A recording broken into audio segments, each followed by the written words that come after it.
Action Park was an amusement park in New Jersey and one of the first modern American water parks that became legendary for its dangerous reputation.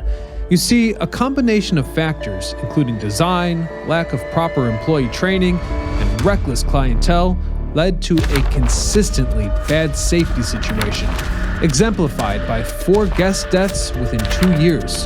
This is the story of Action Park, New Jersey, America's most dangerous amusement park. I'm your host, Ryan Socash, and you're watching It's History.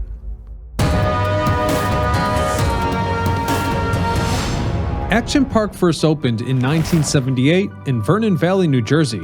A popular ski area in the wintertime, the CEO hoped to create a year-round location for the whole family to enjoy, with a significant focus on the park being as intense as the guest intended. Fully opening on 4th of July, that summer's attractions included 2 water slides, an alpine slide, which is a cart ride following a slide down the mountain, a go-kart track, and several sports fields. Humble beginnings, but it expanded pretty quickly. Starting with the Alpine Center and Alpine Slide, the oldest ride in the park, the first few years had occasional injuries, but 1980 saw disaster strike. You see, during a ride on July the 8th, George Larson Jr., a 19-year-old employee at a nearby park, was thrown from the ride when his car fell off the track. He fell 25 feet down an embankment and hit his head on a rock at the bottom. He was rushed to intensive care where he died on the 16th, never waking from his coma. The CEO at the time reported that the ride did not kill him, and oddly, the rock cleared them of any wrongdoing. They also reported to the press that he was an employee of Action Park, a lie intended to avoid having to report a customer's death to the state of New Jersey. The ride was made of fiberglass, and the cars featured handbrakes so people could attempt to control their own speed, fitting the park's founding vision. However, these brakes rarely worked as intended. They were either non-functional, so speed was uncontrollable altogether, or locked on entirely. And this was problematic as the cart crept along at a snail's pace until another car inevitably rear-ended it. This is to say nothing for the track itself, which did not often feature walls at its curves to prevent cars from falling out, hence the fatality. Hay bales were instead placed there in an attempt to catch wayward carts, which became an increasingly common occurrence. As time passed, the tracks became increasingly scratched and battered, so a laceration was practically guaranteed if any skin touched the walls. Any limbs caught out of the vehicle were also liable to be broken. The Alpine Slide was the culprit for most of the incidents when the park was young. It was responsible for 26 serious head injuries and 14 fractures. At least those were the ones reported. While the Alpine Slide was undoubtedly the heaviest hitter regarding injuries in the Alpine Center, that's not to say that the other locations were harmless. The skateboard park in particular had several dividing ridges made with pavement, separating bowls and causing countless injuries as riders snagged. According to one employee, the accidents were so numerous that the park buried the feature in dirt and pretended it never existed. Let's move on to Motor World, which also had its fair share of risks. The go-karts in the circular tracks did not function as intended. They had a maximum speed of 20 miles per hour, which was regulated by a type of governing device, but riders found out that if they stuffed a tennis ball into the device, it would be deactivated, more than doubling the go-kart's speed. Of course, this offered patrons and employees the unique opportunity to play bumper cars at 50 miles an hour, simulating a car crash with authentic car crash injuries. That wasn't the only issue with the super go-karts though, as they were poorly maintained. Their engines leaked gasoline fumes, forcing some riders to bail out as they drove. And now we come to the infamous Water World, and let's start with the star player, the Cannonball Loop. This vertical loop horrified even the most die-hard water park enthusiasts, including the park employees. Allegedly, it was common for the administration to bribe test riders with hundreds of dollars, and it was still a poor deal. You see, people went down the Cannonball Loop feet first, but emerged head first. meaning injuries were more common than not. People should have never gone down the slide, as the test dummies got so beaten up that they were often dismembered by the ride. This attraction was only open for a month, and it managed to rack up so many bloody noses and back injuries that the advisory board on Carnival amusement ride safety came down on it before the end of 1985.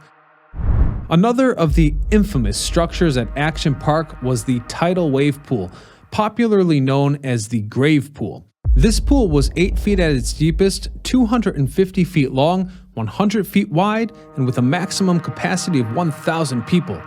Wave pools generate waves using fans in large structures at the deepest part of the pool, which turns in sequence to churn the water and create waves.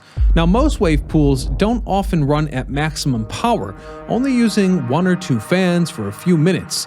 Now, Action Park took a far more brutalist approach, as its full-powered waves were 40 inches tall, and sessions lasted for 20 minutes with 10-minute breaks between.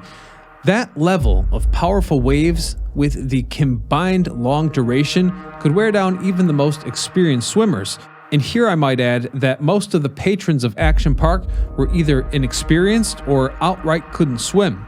This was all made worse because the pool used fresh water, unlike other wave pools that frequently use a mix which allows people to be more buoyant, so people sank even more naturally than they typically would. Now sadly, this pool claimed a few lives: a 15-year-old in 1982, a 20-year-old in 1984, and an 18-year-old in 1987. The grave pool was not the only attraction to kill someone in 1982. The kayak experience, benign as that might sound, which locked small kayaks into small tracks for people to paddle through, claimed the lives of a 27-year-old man. You see, he got out of his kayak to get it unstuck, and he got too close to an exposed live wire. The wire electrocuted him and forced him into cardiac arrest. He died on arrival at the hospital. Action Park couldn't talk themselves out of this one. The coroner's report cited the ride as cause of death, exclaiming that people don't get burned like that in safe water. Horrifyingly, a second person also died in 1984 on another ride in Waterworld. This was the Tarzan swing, a single wire swing allowing people to swing over an ice-cold body of water and the option to plunge into it. Terrible scrapes were commonplace from people swinging too close to the ground, and temperature shock was another issue for some who fell into the water. Falling into ice-cold water can seriously disorient someone to the point that they actually forget how to swim, but that didn't factor into the death. The death resulted from the rider falling into the water, and the temperature shock is believed to have triggered a heart attack, killing him. So that's a total of 6 deaths in 7 years, 4 of which happened within 2 years. Begging the question, why did these deaths happen so frequently? A local emergency room director reported in 1987 that Action Park was responsible for 5 to 10 of their visits every single day during peak season. In fact, they had to purchase extra ambulances to meet the demand. With all those factors, there's no way this park could continue as it was. Something had to give, or the place would fall apart. As it turns out, Action Park didn't get its situation together. The park's parent company filed for bankruptcy in 1996 and did not reopen for the 1997 season. Despite being incredibly dangerous, Action Park became a cultural icon for New Jerseyans, and getting seriously injured there became a sort of rite of passage for the kids of the 90s. And it's likely because of this reputation that it reopened in 2014, with drastically improved safety standards and new management. However, by 2016, the Action Park name was retired, consigning it to the pages of history. In total, Action Park's parent company received 2,400 lawsuits related to injury in the park. The former CEO allegedly took an aggressive approach to these suits, to never settle and only pay compensation if they lost the suit, an approach which was most likely a headache to the company's lawyers. Action Park's echoes reverberated throughout New Jersey and its nearby states.